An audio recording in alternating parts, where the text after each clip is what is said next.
not coming out. If I don't see taillights in the next 5 minutes.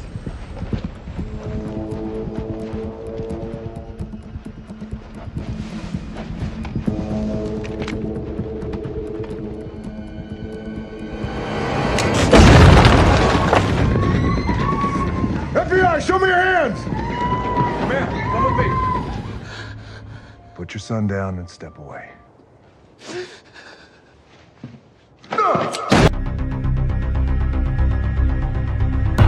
Selamat malam, selamat pagi, selamat siang, selamat sore. Kembali lagi bersama Darto Helm yang akan mengulas semua alur film yang bisa menemani kalian saat stres, pusing, mules, muntah, mual, pilek, batuk untuk menonton setiap adegan yang buat jantung deg-deg.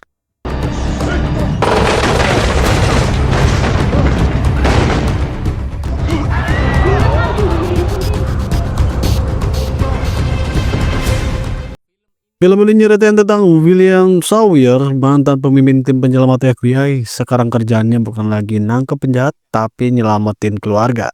Yang ironisnya malah kejebak di gedung yang lagi kebakaran. Bukan kebakaran kompor ya tentunya, tapi gedung pencakar langit yang sengaja dibakar.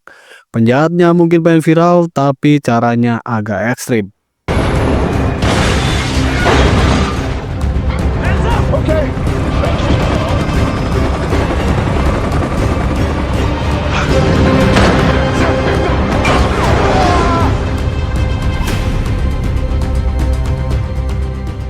Film dibuka dengan misi dari tim khusus yang dipimpin oleh Will. Mereka disuruh nangkep seorang pria yang katanya super berbahaya. Pas udah di dalam, mereka lihat si pria ini lagi gendong anaknya. Sekilas kelihatan adem banget, hampir kayak iklan susu formula.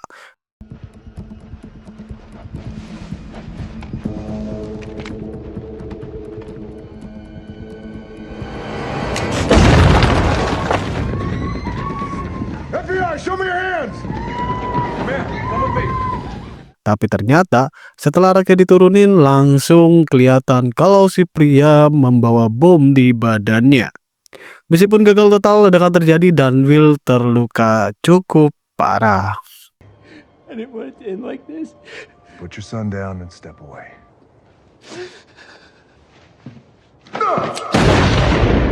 Dia langsung dilarikan ke rumah sakit buat dioperasi. Disinilah hidup Will mulai berubah. Beberapa tahun setelah kejadian ledakan itu, kita diajak melihat gedung pencakar langit super canggih bernama The Port. Gedung ini tinggi banget guys. Tingginya tuh udah bukan sekedar nyentuh awan, tapi kayak nyolek langit mungkin ya. Bahkan awan aja mungkin bilangnya permisi ngapain tinggi-tinggi amat, emang mau ngejar apa sih? Ngejar karir. Lanjut. Sekarang Will udah beda, dia kehilangan kaki kirinya setelah kejadian 10 tahun lalu. Tapi hidup tetap jalan terus. Sekarang dia udah punya keluarga kecil yang harmonis, istrinya bernama Sarah dan dua anak mereka bernama Georgia dan Henry. Bukan pemain sepak bola tentunya. Mereka baru pindah ke lantai 98 gedung The Port. Will sendiri sekarang punya bisnis kecil di bidang sistem keamanan gedung. Nggak segede FBI, tapi cukup buat bayar cicilan dan traktir keluarga makan mie gacoan atau warmindo kan lumayan. Nah, pas mereka lagi siap-siap mau jalan, tiba-tiba datang mantan rekan Will waktu masih di pasukan khusus. Ben ngajak Will buat ketemu langsung sama Zhao buat presentasiin hasil kerjanya selama 6 bulan terakhir. Ya semacam sidang skripsi versi keamanan gedung. Sampai di lantai 220, mereka langsung disambut sama Zhao, orang yang kalem tapi jelas kelihatan punya duit banyak. Lalu Will juga dikenalkan sama dua orang penting, yaitu Ajani Okeke, kepala keamanan pribadi Zhao, dan Pierce. Tapi kita tahan dulu, jangan susun ya.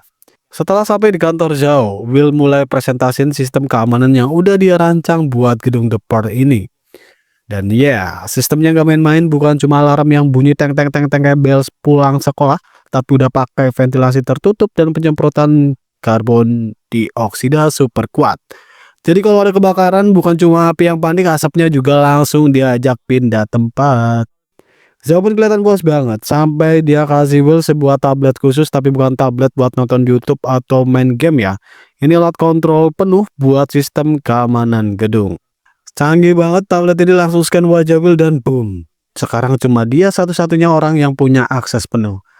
Di belakang layar, si Ben temen lamanya Will ternyata ngirim pesan mencurigakan ke seseorang. mulai terasa aroma-aroma pengkhianatan. Entah Ben ini beneran temen atau temen-temenan, temen-temen tapi bukan temen-temenan. Udah pokoknya itu ya. Zhao lalu ngajak Will ngeliat ruangan khusus berisi 317 panel proyeksi. Ruangan ini keren banget, sensitif terhadap gerakan dan bisa nampil visual apapun. Pas Will masuk, langsung disambut, "Welcome to heaven, Mr. Sawyer." Will pun senyum-senyum sendiri, mungkin dalam hati berpikir, teknologi ya. Nah, setelah sesi jalan-jalan di gedung, Ben ngajak Will pulang ke rumahnya naik kapal kecil. Sepanjang perjalanan mereka ngobrolin masa lalu, ya semacam nostalgia sambil nikmatin angin semilir sepoi-sepoi. Tapi yang mereka nggak tahu, ada pria misterius bertopi yang lagi ngeliatin mereka dari jauh. Begitu kapal mereka bersandar dan mereka mulai jalan kaki atas, Will dicopet dong. Dan Jess pelakunya si pria bertopi tadi.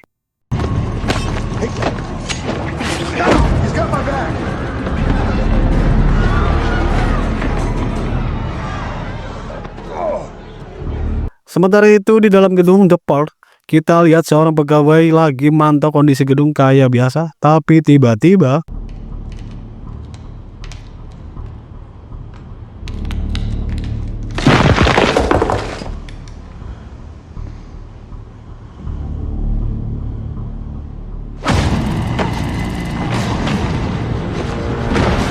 datang sekelompok pria yang gak datang buat meeting atau ngelamar kerja. Mereka dipimpin oleh Kores Bota dan mereka bawa drum besar berisi bahan kimia. Bukan buat bersihin toilet, ini buat rencana jahat yang udah mereka siapkan dengan rapi. Aksi mereka jelas bukan iseng, ini udah masuk kategori kejahatan besar dan terencana. Dan ya, kayaknya gedung yang tadinya paling aman di sini bentar lagi bakal jadi lokasi kekacauan. Setelah itu, Will langsung nelpon istrinya, Sarah, yang baru aja sampai lagi di gedung.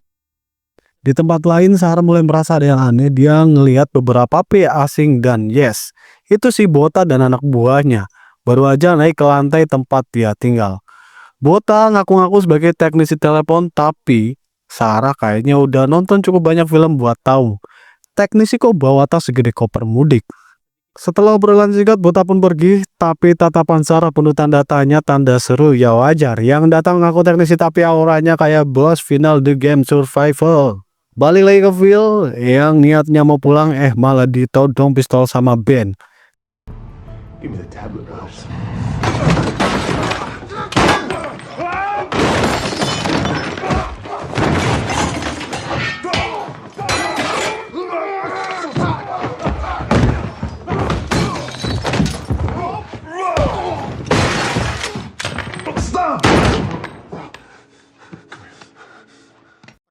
Ya, pengkhianat kadang jatuh karena tembakan, bukan karena karma. Sementara itu, si Bota dan timnya mulai menyebar bahan kimia. Habis itu mereka nyalain api buat bikin sistem alarm kebakaran aktif.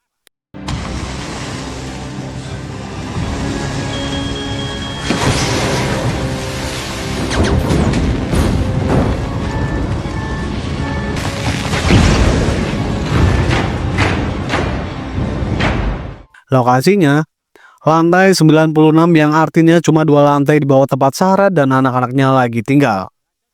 Zhao yang masih percaya penuh sama sistem keamanan yakin banget kalau semuanya bakal aman, jadi dia mutusin buat nggak evakuasi dulu. Tapi ya kadang teknologi juga bisa kecolongan bang. Di sisi lain, Will yang makin curiga sama niat Ben coba mendesak buat info lebih lanjut, tapi sayangnya Ben keburu mati. Dan gak lama Will lihat dari jendela gedung tempat keluarganya tinggal udah kebakaran.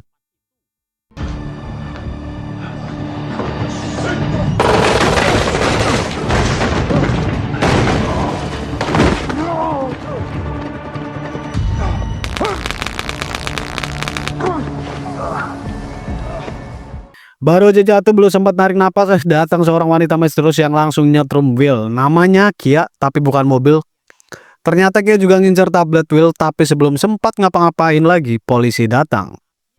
Dan tiba-tiba baku tembak pun pecah antara Kia dan timnya lawan polisi kayak game GTA Bray.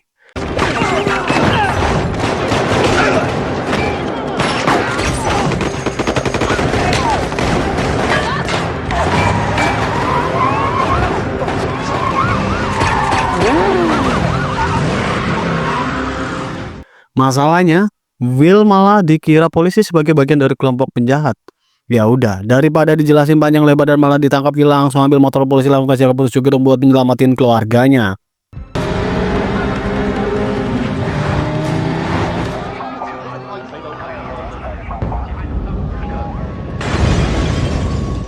Di sisi lain, Kia dan timnya meluncur ke pusat kendali gedung, jaraknya 2,2 km dari lokasi. Kayak dari ke Tegal ke Brebes.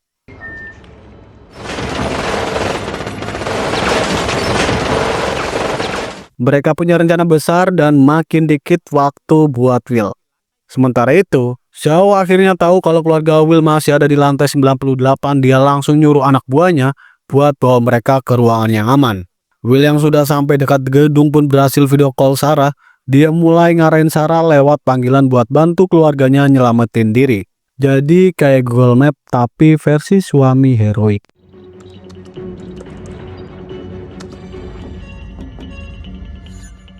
Tapi belum sempat lega, penjahat udah berhasil menembus sistem keamanan gedung. Bota pun nyuruh anak buahnya buat bikin api makin besar dengan cara buka ventilasi jendelanya.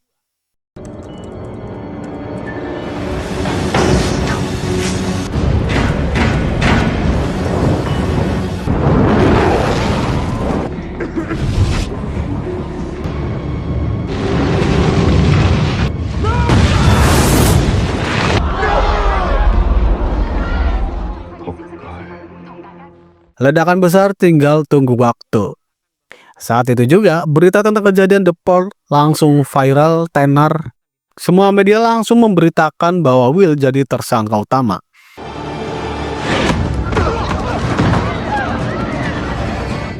Mungkin Will sambil mikir, jadi korban iya, dijadiin kambing hitam juga ya. Kapan saya liburan pak? Udah jatuh ketimpa tangga. Cakep, bukan pantun.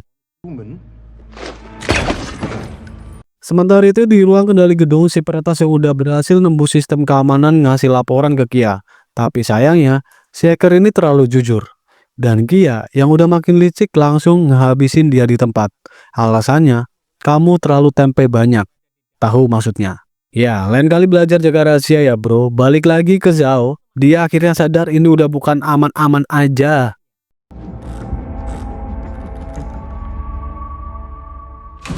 Di sisi lain, Will yang sekarang udah putus asa tapi juga penuh tekad ngelakuin hal paling gila sejauh ini. Dia niat manjat kren.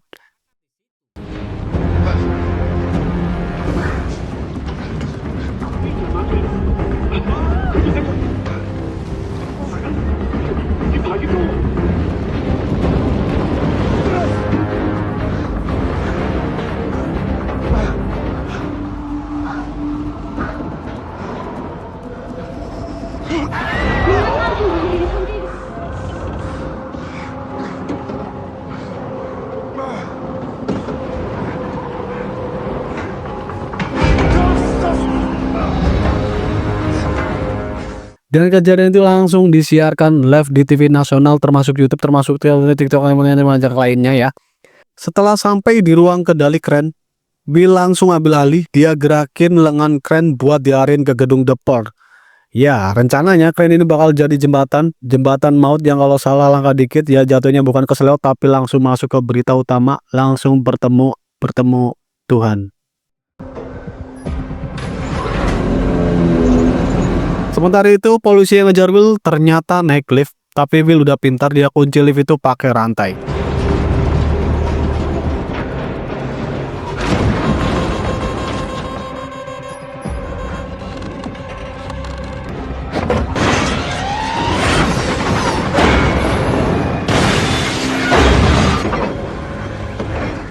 Pas dia udah hampir nyampe, para polisi akhirnya berhasil ngebuka lift, langsung aja mereka tembakin Will. Will pun harus ambil keputusan cepat, lari dan lompat.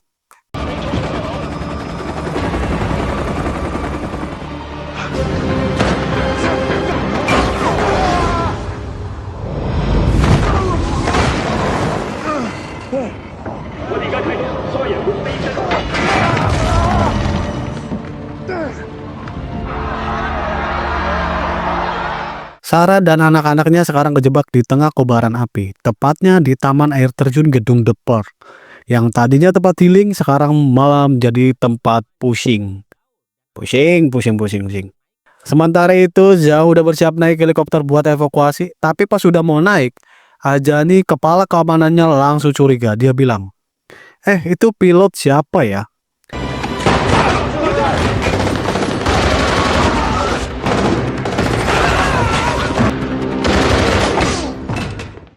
Ternyata Pierce yang tadinya kelihatan aman-aman aja ternyata bersekongkol sama Bota.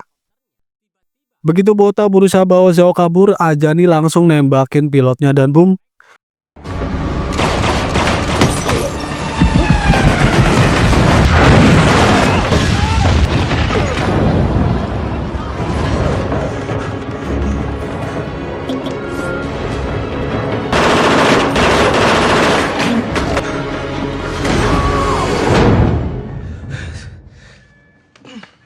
Yang bisa buka ruangan rahasia itu cuma Will, jadi ya udah dia putusin buat pakai keluarga Will sebagai umpan, kayak mancing.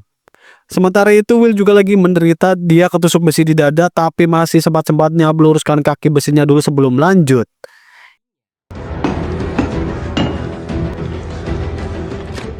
Sarah dan anak-anak akhirnya ketemu sama Pierce, yang tentu aja bukan niat nolongin. Pierce sudah siap nembak mereka tapi Will datang dengan tepat waktu. Do exactly what I say. Everything's gonna be okay. Just...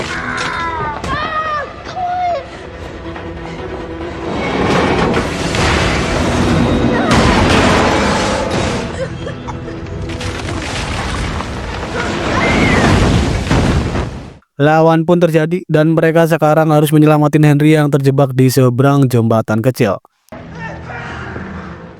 Will pun ngambil papan buat dijadiin jembatan darurat. Sarah dengan hati-hati nyebrang sementara Will menyimbangkan papan itu pakai seluruh tenaganya. Bukan cuma otot tapi juga nyawa yang dipertaruhkan di situ.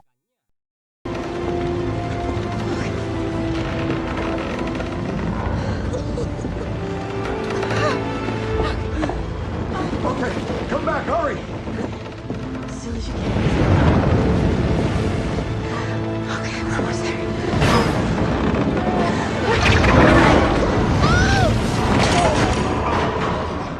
Dan pas mereka udah selamat, Will nyuruh Sarah dan Henry naik lift. Nah, rencananya gini. Will bakal motong seling lift supaya lift itu langsung turun cepat ke bawah, ngindarin api yang makin gila.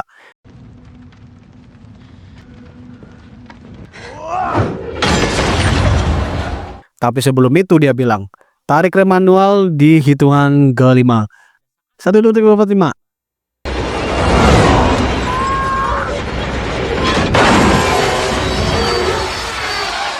Setelah itu Will lanjut lagi, kali ini buat nyelamatin Georgia. Sayangnya, kedua anak Bota udah lebih dulu nyari Georgia. Mereka ngikutin jejak sepatu, emang dasar pelacak ala-ala detektif.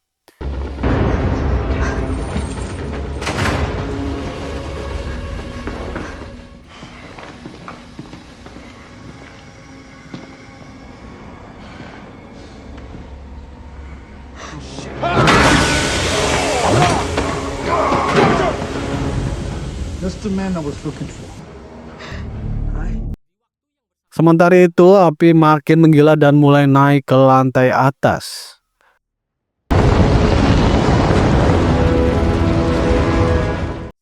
Dan setelah Georgia dibawa pergi, Will sempat lihat di layar kalau Sarah dan Henry udah selamat. Satu beban lega, satu lagi masih bikin jantung deg-degan.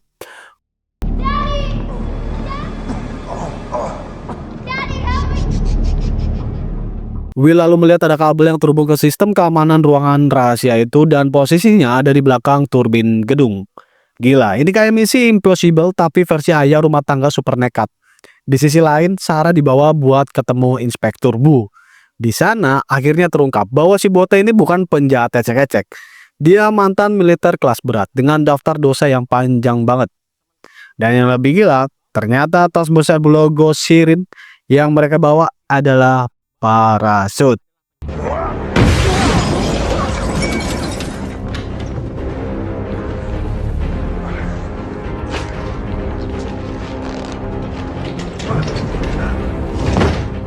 Kembali ke Will yang kini bersiap melakukan aksi nekat level dewa. Bermodalkan lakban di tangan dan kaki, Will mulai manjat dinding kaca buat menuju ke turbin. Iya. Sementara itu Sarah dan Wu dan tim mencoba memprediksi titik pendaratan jika penjahat loncat pakai parasut dan mereka nyimpulin lokasi kemungkinan besar ada di dermaga bongkar muat.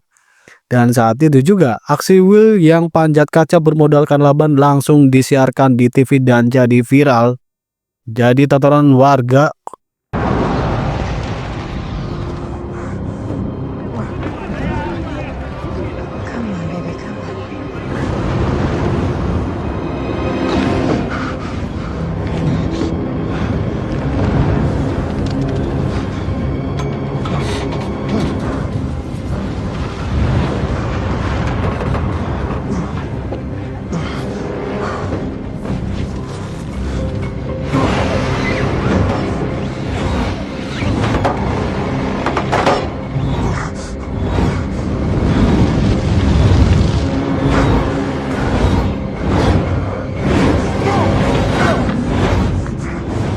Akhirnya setelah perjuangan Will berhasil sampai ke turbin dan memotong kabelnya.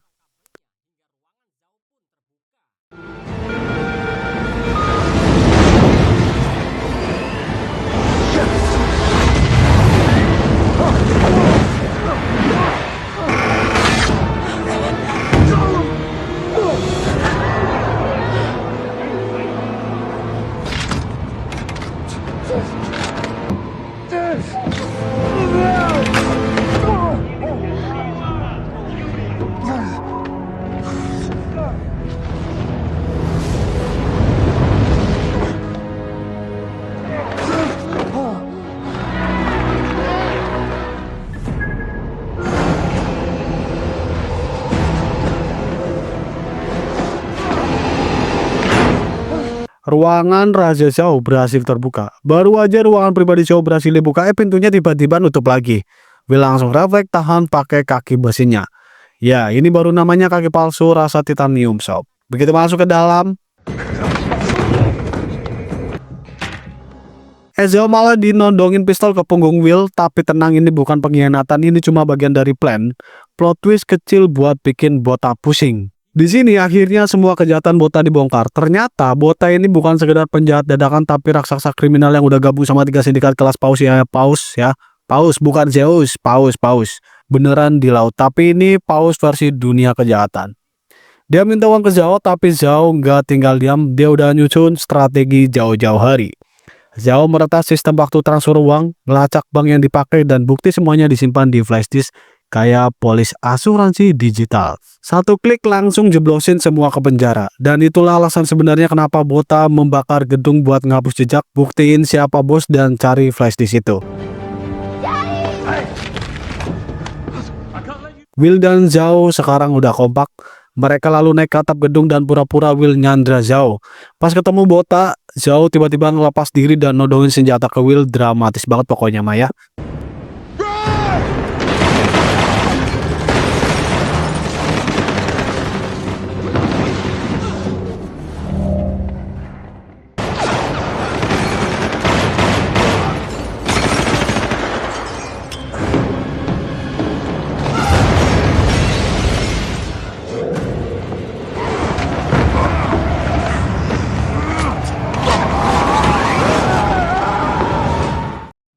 Satu persatu anak buah Bota dilumpuhkan, tegang tapi satisfying banget, kayak ngapus chat mantan pas udah move on. Di sisi lain, Inspektur Wu dan tim akhirnya ketemu sama kelompok Kia.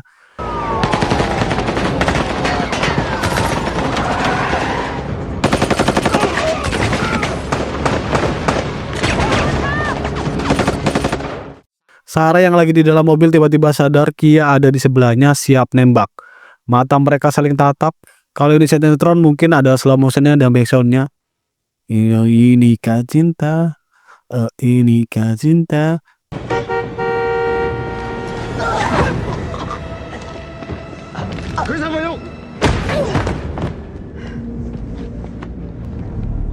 Balik lagi ke Will yang sekarang lagi ngalamin momen paling emosional dalam hidupnya, persis kayak 10 tahun lalu. Bedanya kali ini bukan tim FBI tapi anaknya sendiri yang disandra. Bota berdiri di ujung, Georgia dipegang dan satu granat di tangannya. This off! Now! Your weapon.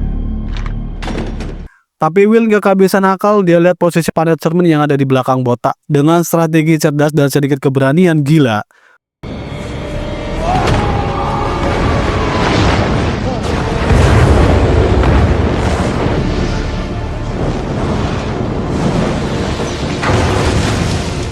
Will memanfaatkan pantulan buat menyerang balik. Dan ketika semua orang hampir pasrah, api makin besar. Sarah yang megang tablet sistem keamanan langsung ambil alih. Dia aktifin kembali sistem pemadaman otomatis dan boom. Akhirnya peran ibu rumah tangga jadi hacker dadakan berhasil menyelamatkan semua.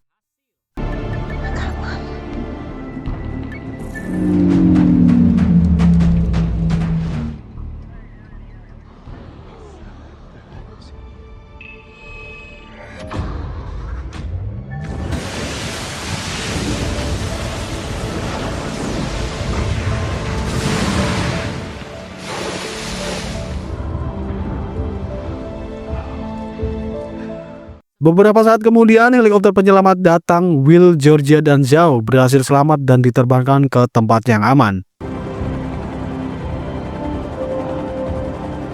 Di atas Zhao senyum dan bilang akan membangun gedung ini lagi. Ya, semangat saat luar biasa, meskipun netizen mungkin bakal bilang bang mending bikin makan siang gratis saja. Will pun akhirnya bertemu kembali keluarganya. Pelukan penuh haru dan Sarah dengan wajah setengah lega dan setengah lelah cuma bilang satu hal, kayaknya kon kudu adus deh. Film Skyscraper bukan cuma tentang aksi dan ledakan tapi juga soal keberadaan keluarga dan satu kambing yang berkuat dari baja moral manusia. Terima kasih udah ngikutin alur cerita bareng gue. Kalau suka buat ceritanya jangan lupa like, komen, dan share. Kalau teman lo penuh langsung aja tonton film penuhnya ya. Bye bye.